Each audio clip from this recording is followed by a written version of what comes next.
Hello, everyone. Welcome to my YouTube channel. Please do your best by subscribing if you haven't, and also like my video. I'm waiting for you. Please, if you have not done it, please do it. I guess you're done by now. I don't want you to miss out of any video I post. I want to show you how to make a screenshot on your Android phone without having to use the power button and volume. That is, there's a way you can do that by holding the power button and the volume adjuster to do a screenshot. But that's not the method I want to show you. I want to show you a way which you could screenshot like a boss. Like maybe you're with your friends. I want to show that you are a boss of phone. I want to show you how to do that.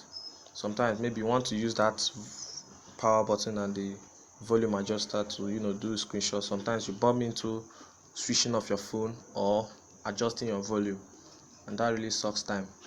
But how I'm going to show you now, you just have to stay tuned and watch.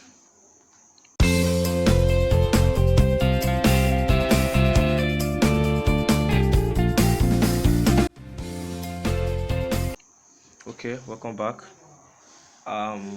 How you're gonna do that is, once you have opened, like for example, you've opened the page you want to screenshot.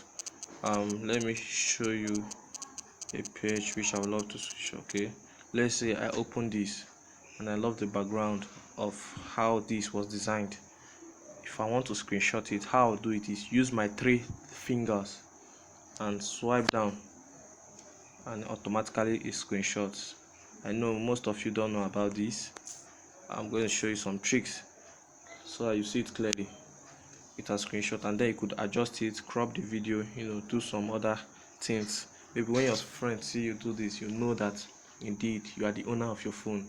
Actually, this doesn't work for all the phones. Actually, it works for some special phones like Techno Spark, Techno Povo, Techno Camon. I don't know about iPhone. You can try it may work, who knows. It's not all Android phone that it works. But I'm going to show you how to do the settings. If you have Techno Spark, Techno Povo, or Techno Spark, and it doesn't work for you, what you have to do is go to settings. You can see it right here. You click on it, you go down to micro intelligence. You can see the micro intelligence right here. You click on it. Then once you click on it, you see something like take screenshot with 3 fingers. You click on it. You see how they've shown you how to do that. You just use your 3 fingers and swipe down. Automatically it screenshots. And then once you do that, you are good to go. If you enjoy this video, do your best to like my video, subscribe, and comment. This is one of my first video actually, so encourage me by subscribing to the YouTube channel, and remain blessed. Thank you.